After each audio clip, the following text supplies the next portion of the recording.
Good afternoon, everybody, and welcome to the Dan Wickline Show. Today we've got a special guest. He is the co-founder of Image Comics. He's the guy that originally made the Guardians of the Galaxy cool. He's the creator of Shadowhawk, The Pact, and Normal Man, and just a really all-around good guy. So let's bring in Mr. Jim Valentino. Hey. How you doing, sir? I'm doing great. You're trying to ruin my reputation there, so... Oh, yeah, but anybody who gets to know you ruins that reputation, you know? Yeah, that's true. Yeah. Well, it is good to see you. It's been a few years. Yeah. Yeah. How are things up in, you're still up in Portland, right? Oh, yeah. Oh, yeah. They're great. It's a beautiful day out today. We actually got some rain for the first time in almost 8 months, so... Oh, nice. Yeah. You guys get a good amount of rain up there, don't you, normally? Yeah, it's different than rain in most places. You know, in Southern California, when it rains, it's a deluge, right? Yeah. But here, the rain is kind of misty. So everybody just wears a hoodie and you're fine. Nice. Yeah, I need to go spend more time in Portland. I think I've only driven through it. I haven't had a chance to really experience the city. If you do come up, let me know. I'll give you my special 5-cent tour. Oh, definitely. I would take you up on that. So, all right. I definitely want to talk about Shadowline and what you guys got coming up and stuff like that. But I'm kind of curious about something going on in the industry right now. Okay. Image started in 92. 94 is when everything changed with distribution. Marvel bought Heroes World. DC went exclusive with Diamond, and that just started all the dominoes to where we got the Diamond monopoly for a long time. Right. You know, so here we are almost 30 years later, and that's starting to finally break apart with DC having left Diamond. Now IDW just announced that they're moving to Penguin to do distribution. How do you see this? I mean, having already gone through one of the major changes, do you see this snowballing and maybe going back to where we've got a lot of distributors again, or where do you see this going? Yeah, it's really hard to say. I mean, at this particular point, it seems like different publishers are going to different distributors. So that could be problematic for a lot of retailers. You know, how many distribution catalogs are they going to have to go through? And will they be willing to go through it for smaller companies? So, you know, they may be willing to go to one distributor for DC and one distributor for Marvel. But are they willing to go to a third distributor for Image or a fourth for IDW? And I think that's the real question. I don't think anyone knows the answer. I mean, it used to be a little bit that way when you had like Capital and Friendly Franks and all these different... But they all did the exact same books. So right. You have different terms at Capital or Diamond or Silver Snail or whatever, but they all distributed the same books, the same product. So the difference now is that it's becoming more specialized. Right. Okay. So where before everybody carried the same book, so you just choose your distributor. Now you have to deal with all these little distributors or all these different. Yeah. Yeah, I could see that being a real pain for the retailers. And sure. And also retailers depend on sales to lower their margins for, you know, how many books they order means how far down their discounts go. Right. Okay? So a larger store is going to get a better discount than a smaller store, right?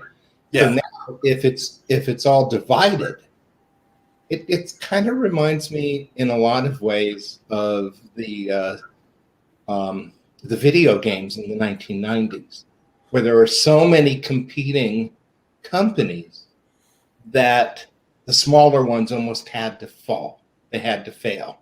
Yeah. Because the larger ones would take up that money and that distribution level and that kind of thing. Interesting. Yeah. Now, do you see some of the smaller companies, and I've seen a lot of companies now switching to, I'm going to forget what the term for it is, but basically using crowdsourcing for their books. where you have people prepay for the books and do it that way. Maybe some of these smaller publishers are going to shift to more to that model, like some already have started? Well, there again, you have a problem with how many, what kind of disposable income is actually out there and how many of these projects can actually be supported. Mm-hmm. So if you have somebody like, Joe, I'm a new guy, right? And he's up against somebody like, a Mark Silvestri. Yeah. It just doesn't work in Joe the new guy's favor at all. So again, it's a matter of quantity and how that affects attrition. Well, it doesn't sound like this is very positive for the industry. But so why do you think the publishers are all splitting off? Is it just they can get better deals with these new distributors? I guess. I don't know. I mean, I'm sure each one has their own answer. Okay. I wish I could be more, more insightful than that, but I think that's really kind of it. Each publisher is going to have their own answer as to why, they're leaving Diamond or going with this one or that one. Okay. All right. That's just something that's been hitting me lately, and I figured if nobody better than you to talk to about this, Well, we just did another point of change, and our industry isn't the only one. I mean, almost every industry is going through a massive change as a result of the pandemic or the aftermath of the pandemic. Mm-hmm. So, we're just going through, one of them through a change. Yeah, and we've been through quite a few of them. I mean, even before the Diamond thing, there was just the creation of the direct market, where everything was newsstands before that, or right. I mean, you can go all the way. I recently read Danny Fingeroth's book on Stan Lee and talking about all the decisions Martin Goodman made about where his distribution, owning a distributor, and then selling it and going through another company and. So yeah, I can see that we have gone through a lot of those. Yeah. I haven't read Danny's book yet, but I'm sure he's got a lot of insights that a lot of people don't have because he was in the middle of it. He saw it all firsthand.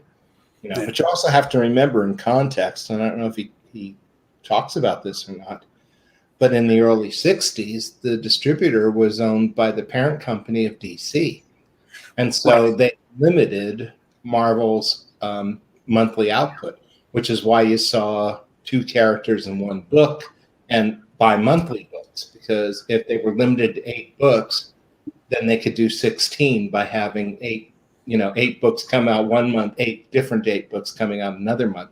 And they had to deal with that for quite a while.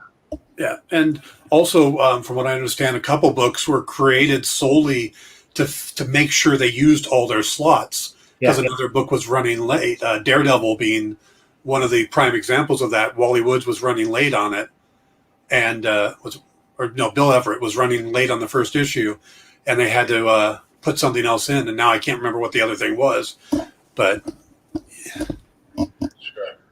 yeah. For some reason, I think it's the Avengers is actually no. The Avengers came out in September '63, so that the exact same month that the X-Men came out. Oh, that's right. Yeah. And Daredevil was later, I think '64 or so.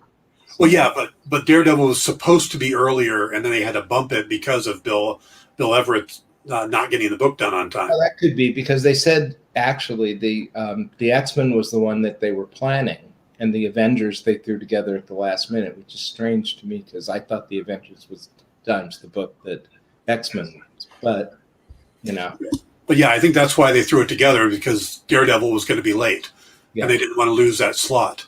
That makes sense. Yeah, and that worked out pretty well for Marvel. All right, let's go ahead and move on to Shadowline. My first question is, I look at the lineup of books that you've done over the years, and they're very impressive. I mean, some of them are award-winning books, and just all of them have a good, a high level of quality there. And I'm curious what makes a Shadowline book to you. What is it when you're looking at a pitch, you go, yeah, that one or not that one? What are you looking for? I'm looking for a good idea, well done. And that can mean anything. I don't look for genre necessarily. I look for a really interesting idea or something that I haven't seen before, something that's presented differently. Okay. I believe real strongly that good art will bring someone to a book, but a good story will bring them back. And so they're both really important to me. So it's the simplest pitch tells me that a writer knows what his book is about. That's the old Stan Lee axiom that if you can't explain your character or your concept in one sentence, you don't really understand it. You don't really know it. And it's true, So, there you go. I other than that, I can't really say. I just look for interesting concepts. I remember you saying that in the past, and I kind of look at all my projects that way. It's not a project until I can boil it down to that one sentence, and I can pitch it in that one sentence. Right. And I know you don't mean like the Hollywood pitch, which is like, oh, it's this movie and that movie combined. No. It's more like, I'll give you examples of a couple of the ones that I remember that are really just great pitches. One of them was, what if the Kennedys had superpowers? Noble causes. Right. I guess that would go to the Kardashians, although they're even more despicable than the Kennedys. It's the TV show Homicide, except they investigate the murders of superheroes. Is that with Powers? Yeah. There's one that was pitched to me that I really loved. They never finished it, which is too bad. But it's 15th century feudal Japan and the Vikings land. That's a story you want to read. Yeah, absolutely. Yeah, just because the visuals of it are just so strong. That concept is so strong. Oh, yeah. It never got finished, unfortunately. But, there you go. That's a shame. Yeah. I'd love to see Vikings fighting samurai. Yeah. The whole idea is just like, wow, that's a great idea. Oh, yeah. Yeah, I mean, that's what Hollywood would call for. What if the German scientists went to England and not the United States? And therefore, England would have been ahead in the space race. That's Ministry of Space by Warren Ellis and Chris Weston. Wonderful book. Oh, yeah. I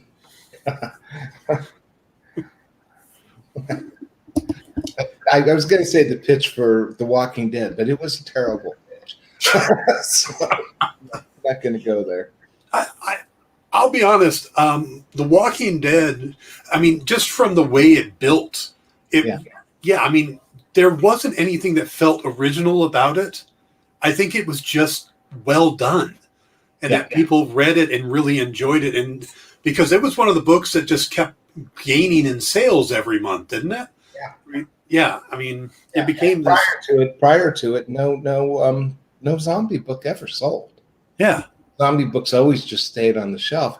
I think the difference is it wasn't a book about zombies; it was a book about people, and that was its strength. So it was a book about people in a dire situation, and I think that's what made it. Which I find interesting, and this is completely off topic, but I was just, because What If is on the air, I've been doing a lot of research into What If, and also the Marvel Zombies because of the recent episode. And Marvel Zombies is the opposite of that. So Kirkman did that with Walking Dead, and then he went over and focused on just the zombies, how the zombies interacted with Marvel Zombies.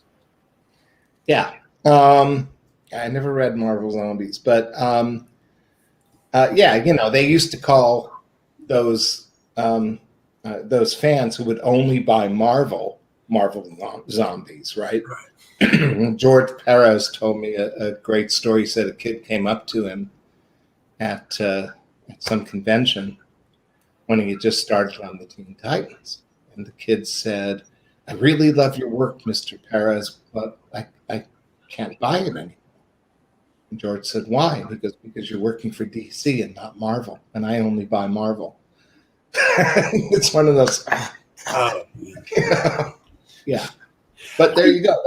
That's where Marvel Zombies came from. So, yeah, I mean, I can understand liking a character or sticking to a character or a universe, but refusing to buy another universe, even though you like the creators, that just seems silly. I mean, I've never been an either or guy. I find an absolute inability to root for the home team.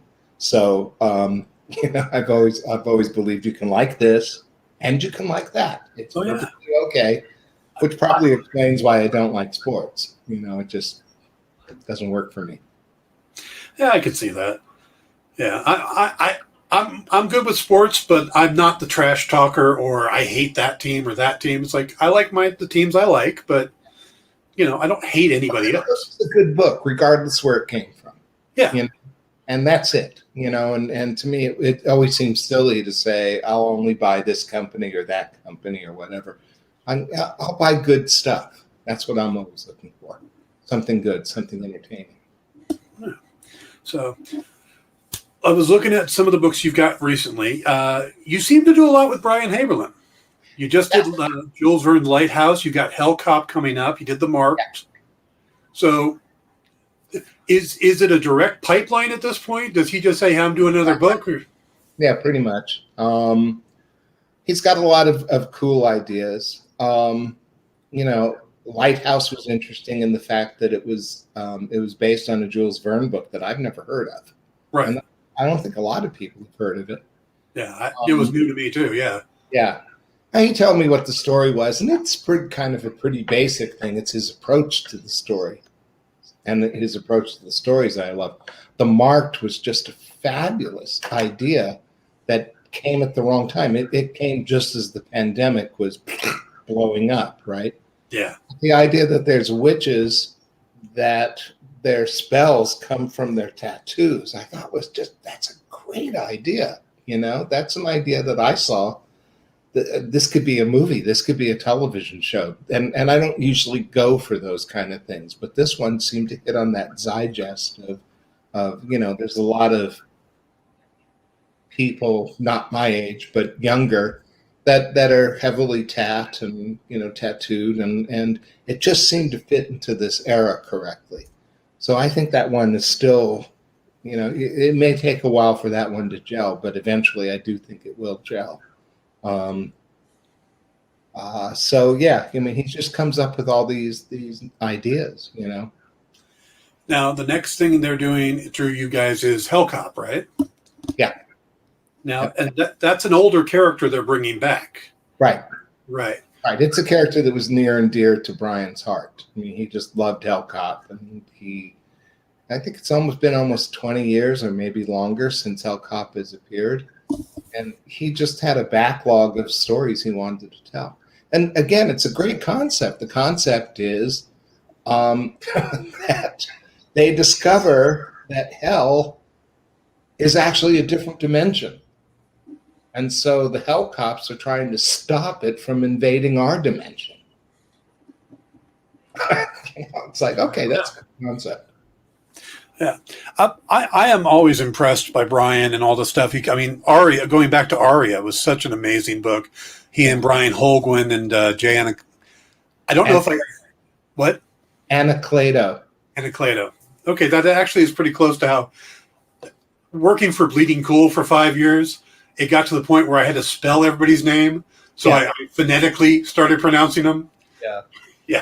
Yeah, he's one of the ones that get mispronounced a lot. Him and Kurt Busiek. Yeah. People saying Busiek. And of course, Bill Sienkiewicz, is probably, the biggest one when he makes a joke of it. But there you go. I remember when Marvel put out that little pronunciation guide for all the people, and I'm thinking we really need another one of those. Yeah, You know? that would be good. Yeah, I do a new a show on the Experience on Tuesday nights where we talk about the new books coming out. Kyle Northrup and I do the show, and he and I are both just dying when some of these names come up. It's like, well, there seems to be a whole lot of kids coming out of Italy all of a sudden, which is very nice. yeah. I'm working with two of them, Yolanda Zaffardino and Elsa Rombolo, and they're doing a book for me called A Thing Called Truth, which is very interesting. It's a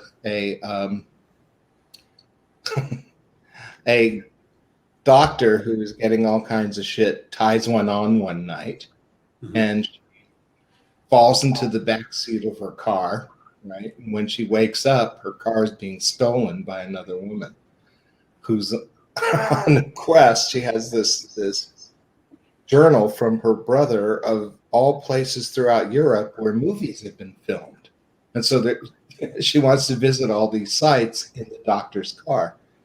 And so I thought, well, this is clever, and it's beautifully drawn. I just love the drawing in it. It's very, very cool. I'll have to look at now. That you said that was called The Truth. A Thing Called Truth. Called Truth. Okay. It hasn't come out yet. It'll be out in October or November. Okay.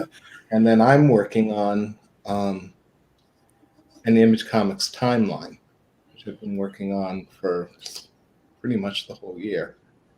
And this will be a chronology of Image, and it will come out in February of 2022. Nice. So this is actually going to be a solid, like a hardback book, or? No, it's going to be like a prestige format book. Okay. I don't know what they call them these days. Like prestige format.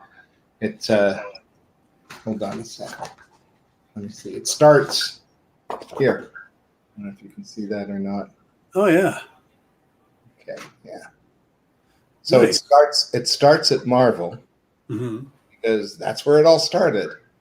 Right. And of course, Rob caused all kinds of trouble when he did the Executioners ad. And then it's laid out like this. Every page, where everything is a double page spread. Hold on, let me. Well, that looks great. The information's on the side. So it'll be covers, photographs, Empyrea, all kinds of stuff. Now, what time period are you covering? I mean, are you doing all of it? Or are you doing like 20 years, or what's? No. From the beginning at Marvel.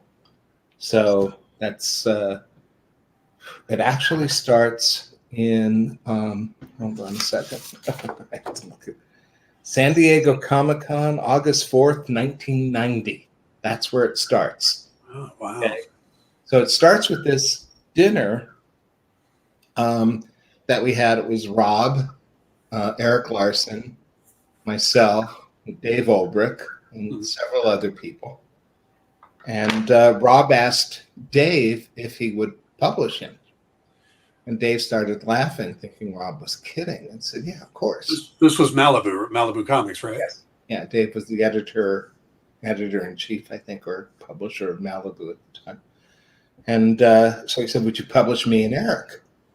And Dave is just hysterically laughing at this point. Like, yeah. How about me, Eric, and Jim? Yeah. He thought Rob was kidding. Rob was not kidding. So that's really where it starts. And then it goes from there. Despite what Todd says. Todd always leaves me out of it, but he was out of it initially, not me. So that's where it starts, and it ends at February 2022. So it ends in the future from now. But that's where it ends. And it just covers the whole entire 30-year span. How big is this book going to be? Thing. Yeah. 64 pages. It works. I mean, because of the columns on the side and that kind of thing, it does work. Yeah. It's been a hell of a, it's first I had to do all the research to pull it all together, and then all the corrections I've made, and then finding all the books and all the stuff. I mean, I have a lot of stuff because I've kept the archives for Image for all this time, but it's been a hell of a journey piecing it all together. I'm almost done. What made you decide to do it? I believe arrogantly or whatever that the formation of Image Comics is really important, historically important. And I've always believed that. So I kept everything. I kept all the contracts, all the inferior, all the contemporaneous notes that I made during meetings and stuff like that. I've kept everything. And I did so because I felt that it was important. And I also knew that the other guys would never do this. They wouldn't keep it. They wouldn't, They're too interested in their own legends to really see this is the real story here. But yeah, I mean, you guys definitely changed the industry. Yeah. And it doesn't go too far into baseball, right? I mean, it if you're looking for those salacious behind the scenes stories, you're not going to get it from the timeline. But at the same time, I don't sugarcoat anything. I talk about the Gaiman and McFarlane lawsuit. It's in there. When Rob left, when Mark split, the back and forth of everything. I tried to be fair and covered everything like a historical document, like a chronology. Now, when you were running Image Central for quite a few years. 5 years, yeah. Yeah. And then you went back to Shadowline. Right. The one thing I remember is that you pitch to one. You don't pitch to Shadowline and then pitch to Image Central.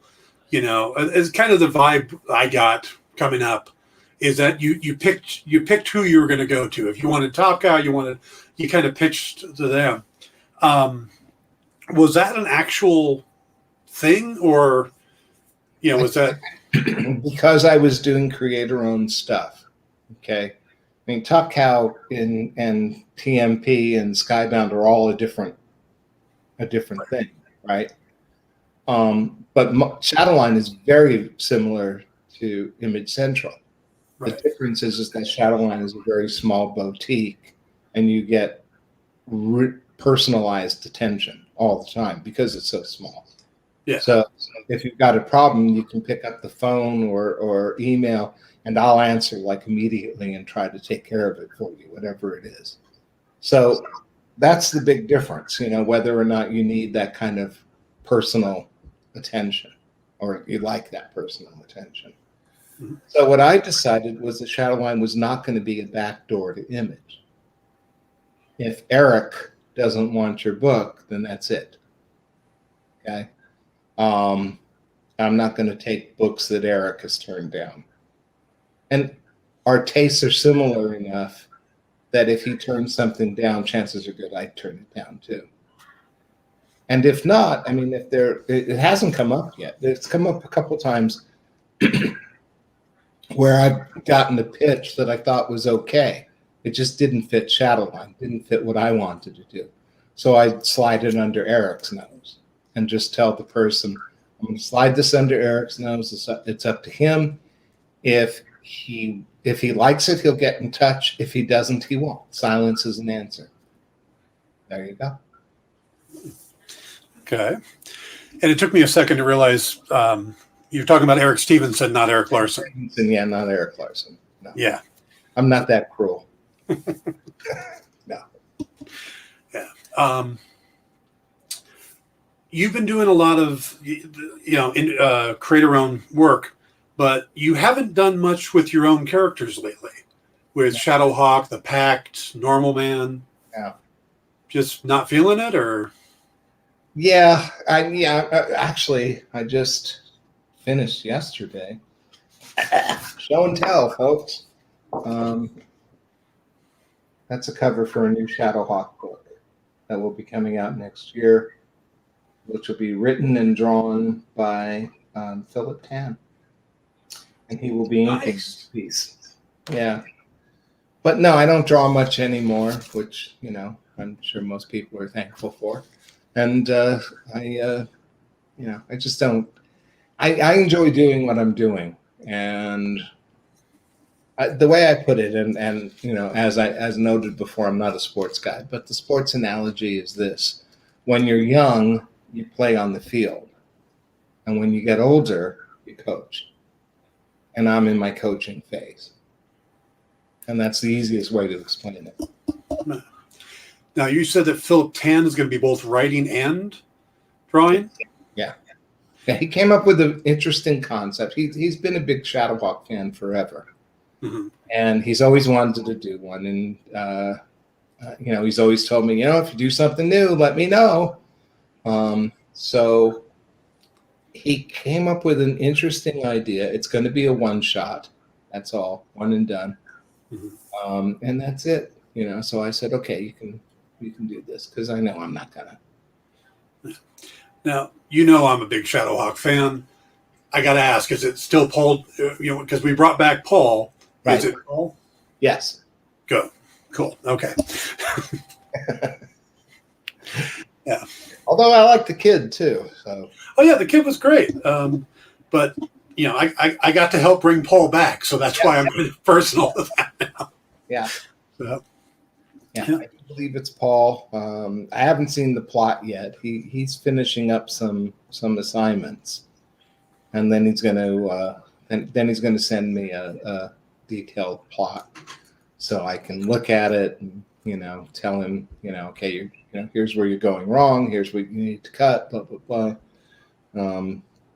Which I don't know if I did that to your plots or not. I usually do. Eric Stevenson, I gave him his very first professional writing assignment, and it was in a backup feature in Guardians of the Galaxy, the second annual. Mm-hmm. And we didn't tell anybody that he was writing it, not me. I think we did finally at the end. But at any rate, he brought it to me, and I just blasted through it with, a red pen and just said, here's where you're going wrong, blah, blah, blah. You need to focus here. You've left this hanging. You need to bring it to fruition or get rid of it, one of the two. He said I was brutal, but he learned a lot. And we're still friends. I don't remember you being too bad on my stuff, but the first project I sold was to Metal Hurlant, and I had an editor who was also an old friend that did the same type of thing, where he just totally eviscerated the plot I had and gave me some ideas that completely changed the story. Yeah. But when I looked at it, I went, that's really good.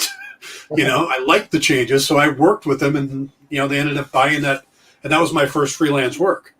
So the thing is that a good editor will help you. He'll see the weaknesses in your plot. He'll help you work through them. Because a lot of times we hit a wall, we can't go any further, and we're real reluctant to kill our babies. The things that we absolutely love. But don't work. And it's a different pair of eyes, which helps enormously, because they're not as close emotionally to it. And a good editor knows when to get out of the way and let you do your thing. In my case, I tended to, when people were working on my stuff like Shadowhawk, I tended to only hire people that I trusted, because it was too much work to do otherwise. Now, if I'm going to write the damn thing, then why am I hiring this person to do it?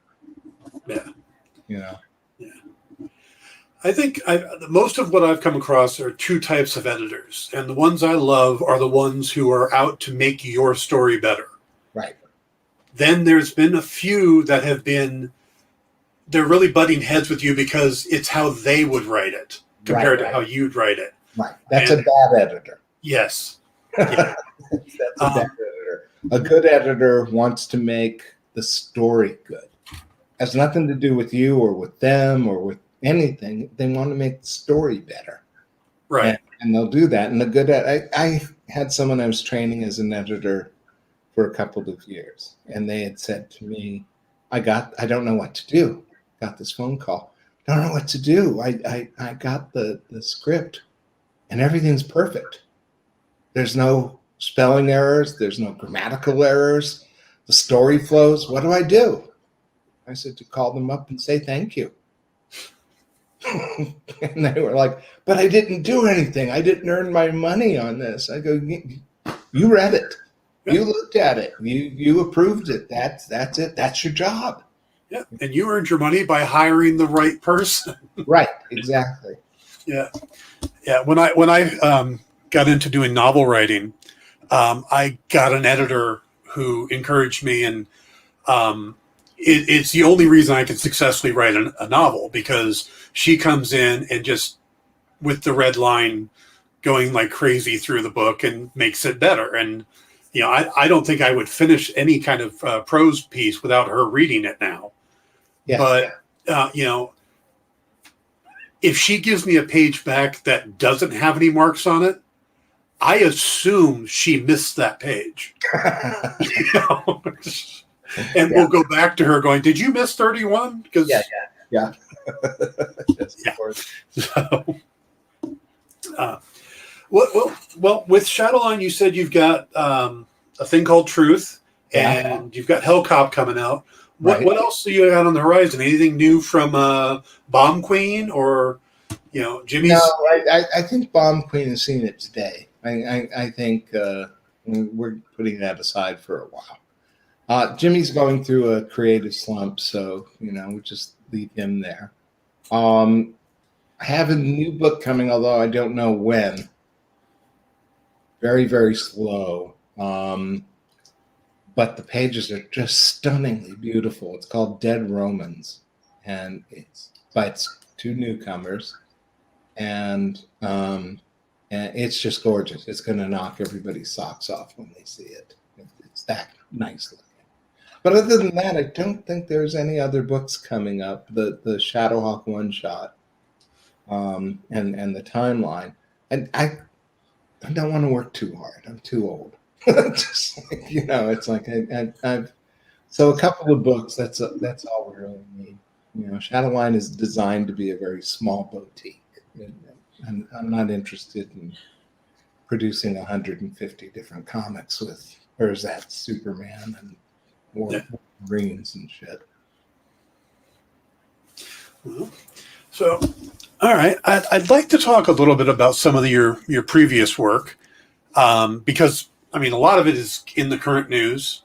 I've always wondered what your thoughts are on the James Gunn Guardians of the Galaxy movies with, you know, because I was serious when I said that to me, you made Guardians of the Galaxy cool. I remember reading it, but you used the OG Guardians, you know, Yondu and Charlie 27 and, you know, Nikki and Starhawk and stuff. And we got a little bit of that in the second movie. They introduced some of the characters in cameo and stuff. But what do you think of the James Gunn take on it? And, you know. Well, the first thing you have to do is remove yourself from it, right? What I like, I mean, you know, it's like I saw a thing from Steve Englehart about Mantis, that this isn't the Mantis he created, and it's not. You know, it's a completely different character. I thought what James Gunn did was fine and entertaining. It wasn't my Guardians. It was, I think, Keith Giffen's Guardians. But with Groot and Rocket, which I know a lot of people didn't like, but I thought was brilliant. You know, a tree and a raccoon. You know, that's right up my alley. You know, it's like that's one of those things. Like, I wish I'd have thought of that. You know, putting them in there. I didn't like Yondu. I really did not like Yondu, but I justified it by saying it wasn't my Yondu. This is a Yondu that existed 1,000 years before my Yondu. So Yondu made me cringe. Other than that, I enjoyed it very much, and I hated a lot of the music. You know, that's my age coming through. Okay. And then the other thing I was going to talk to you about is What If, because you did a lot of What If comics back in Marvel. Yeah. The first, actually, I had someone ask on one of my other shows asked trying to figure out what the question or what is the guiding question or the guiding statement of the TV series. So going back, what was the guiding question for the comic series? What made it a what if story? What if something diverged at a certain point? Now, I think they did that in the very first episode of What If. There's the divergent point. Okay? Yes. When Carter, Betty Carter, is that her name? Peggy Carter. Betty Carter, yeah. When she decided to stay, that was the divergent point, and the Watcher pointed that out. Yeah. So in a what if, the question becomes, well, what if this happened as opposed to that? And there you go. It's that divergent point, whatever it is.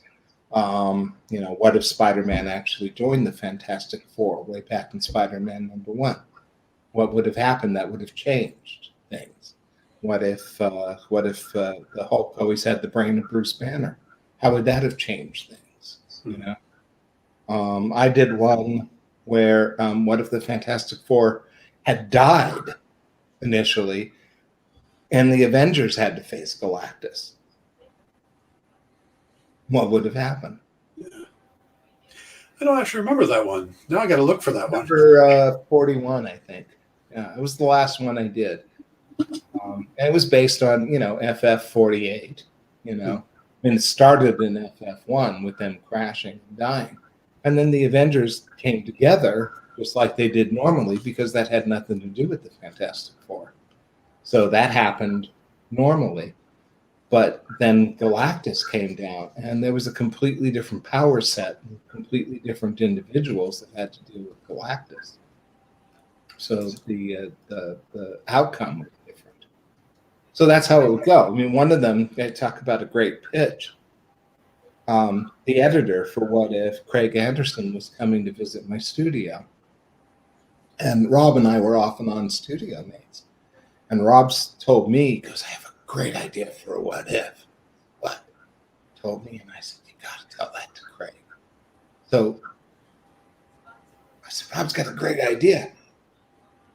He goes, okay, what? And Rob goes, what if Wolverine was an agent of S.H.I.E.L.D.? And Craig said, do it. It's like just the title alone did it. There was a fan that wrote in a letter. I did credit him at the end of the story. But what if the Fantastic Four all had the same power? Well, that's interesting. What if they had the same power? So I decided to do it as a series of short vignettes, and it worked out pretty well. So there you go. That's how it works, or doesn't. Yeah. Did you ever have one you pitched and they went, no, we can't do that one? No. Everyone I pitched, they did. And they threw a couple at me. That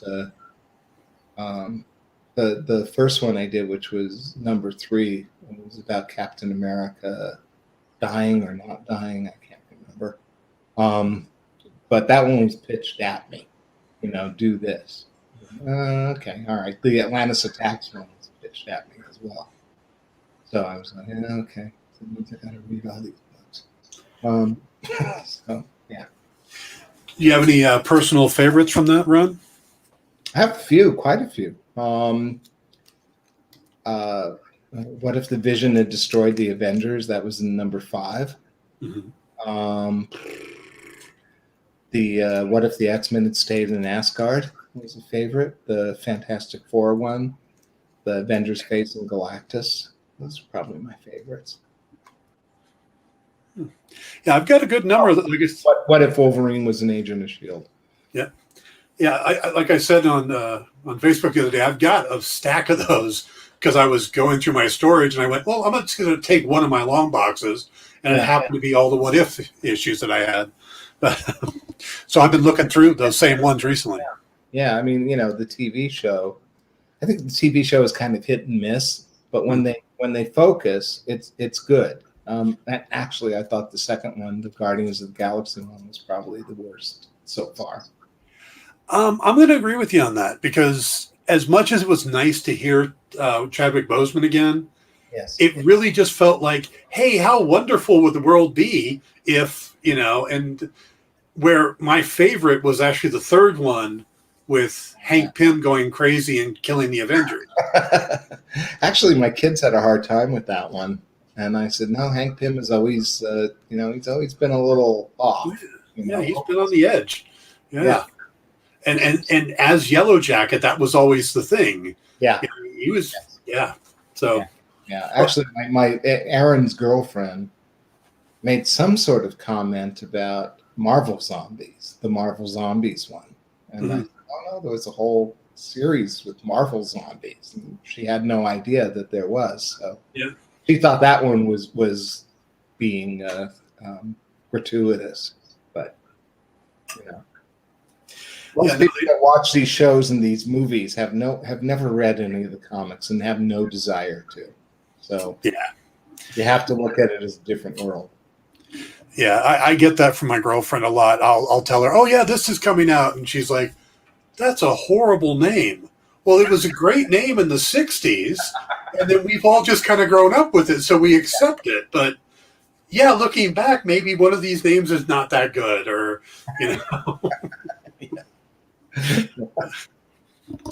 But, yeah. All right. Yeah, there are things we accept. Yeah. That, we grew up with them, and... Yeah, and that a citizen would just go, are you kidding? Yeah. Yep. Yeah. All right.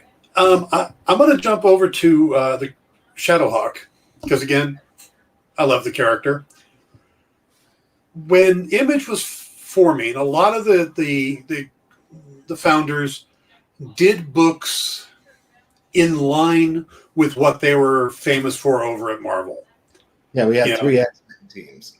Yeah, I mean, Jim Lee did an X-Men book, Mark Silvestri did, a team book, and Rob did a team book. Right.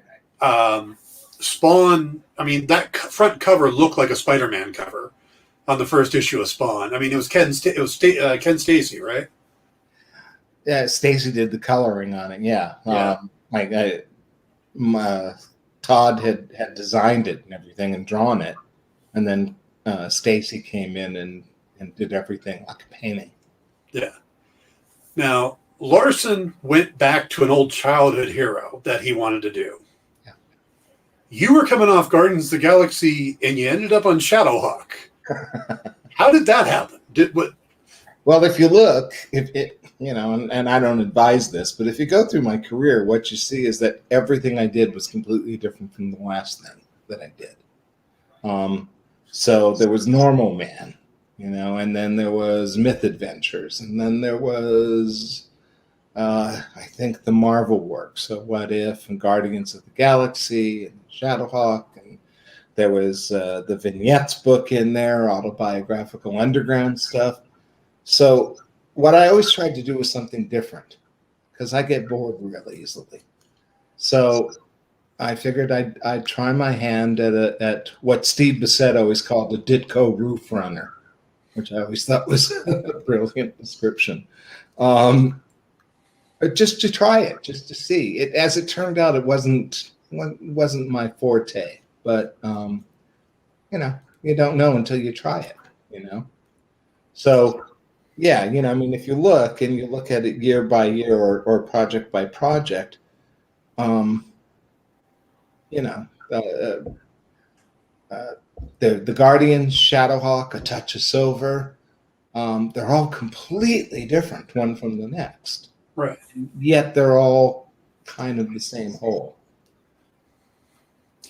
Well, I get to me, comics is the one medium where you don't have to pick a style or a genre. You don't have to be a horror guy. Right. And you don't have to be the comedy guy. You can be whatever. I mean, that's the one thing where you go outside of that. You write novels. Everybody expects you to do the same style of novel. In comics, too. I mean, I think it was Marv Wolfman or maybe Tom DeFalco, who had said that they really enjoyed the work that they did on Crazy, the humor stuff, Mhm. you know? And, you know, I mean, taking Marv Wolfman as a good example, he's done great superhero work, but he's also done horror work and mystery stuff. You know, you can do it. People don't expect it, you know, but you can do it. I mean, if you're so inclined. Mhm. So, You know, I was just that inclined, you know, probably because I couldn't do anything really well. So I did everything. I think I'm following your footsteps that way. Well, the thing is you should take your work seriously, but not yourself. Yeah. You know, you should always remember, you know, you're that idiot you see every morning in the mirror, you know, and it's like, you know, as long as you do that, you're okay. Cool. All right. I got a couple more minutes here. I'm curious. Is there a character from either Marvel or DC that you wish you had a chance to work on, or just, you know, like, I got that story in my mind. Like, for me, it's Daredevil. I've got a Daredevil story that I've had in the back of my mind that I'm just waiting to be in front of the right editor and go, this story. You know, Yeah, do you have one of those? Craig Anderson, again, the editor of What If and on the Guardians, called me up. Steve Englehart was leaving the Silver Surfer, and Jim Starlin was coming on. But Craig thought he had like one book in between. And so he called me up and he goes, "You ever had any Silver Surfer stories?" And I said, "Not really." I said, "Just give me a day. Let me see if I can come up with something." So I came up with about 10 different ideas and I pitched them at him. And one of them was, I asked, I said, has anyone ever done a Surfer story where he turns the power cosmic within himself as opposed to from without? And the concept or the conceit of it was that a microscopic virus went in through his mouth and affected him and was driving him crazy. So what he had to do was basically meditate and reach a position of Zen where he turned the power cosmic within and expelled the virus from himself, which nobody had ever done before, which I thought was kind of weird. You know, it's like, he seems like the perfect character to be doing that with. Yeah. One story. So then he called me up and said, "Okay, we got another issue we need. You know, what do you want to do for it?" I said, "How about the Surfer meets the Impossible Man? And we go through the whole entire story with the Surfer doing a slow burn until he finally loses his temper, which is something the Surfer never did, you know." And the editor thought that was funny. The problem with that particular, and the two issues followed each other. I don't remember what numbers they were, but they took away all my gags and they replaced them with really lame euphemisms, which was really a bummer. I wish they would have kept the gags that I had originally written, but they were afraid they would get into trouble with it. As far as it goes with some, I've never worked on a dream project. Mhm. Something I would really love to do would be the Justice Society. That would have been my dream project. But Paul Levitz told me that he didn't think I was accomplished enough to work for DC. So there you go. Wow. Yeah. Which is funny because I have a friend who's done a lot of work at DC but says he can't get arrested at Marvel. And I went, okay, you know, okay, you know, who knows? Who cares?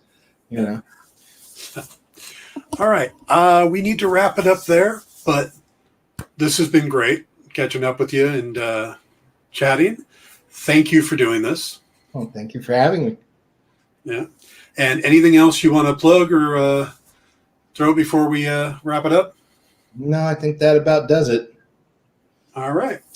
Well, again, Mr. Valentino, thank you very much.